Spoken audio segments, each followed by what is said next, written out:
आणि राष्ट्रवादी काँग्रेस शरदचंद्र पवार पक्षाचा पुण्यामधल्या 6 जागांवरही दावा असल्याचं कळतंय। शहर कार्यकारिणीनं वरिष्ठांना यासंदर्भात अहवाल सादर केलाय। पुणे शहरामध्ये 8 विधानसभा मतदारसंघ आहेत आणि त्यापैकी 6 मतदारसंघावरती राष्ट्रवादी शरदचंद्र पवार पक्षानं दावा सांगितल्याचं कळतंय।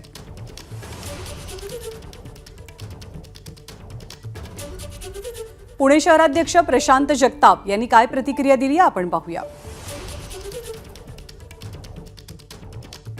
पुणे शहर राष्ट्रवादी काँग्रेस पार्टी शरदचंद्रजी पवार या आमच्या पक्षाच्या शहर कार्यकारिणीची बैठक नुकतीच संपन्न झाली। आम्ही पुणे शहरातल्या 6 जागा मागितल्या आहेत। अर्थात 19ला आम्ही 4 जागा लढवलं होतं, पण त्याच्यामध्ये मूळ हडपसर, खडकवासला, वडगाव शेरी तथा पर्वती या विधानसभा मतदारसंघाचा आमचा हक्क आहेच, व त्याचबरोबर अतिरिक्तमध्ये शिवाजीनगर आणि पुणे कॅन्टोन्मेंट असे एकूण 6 मतदारसंघ आपण घेण्यात यावे।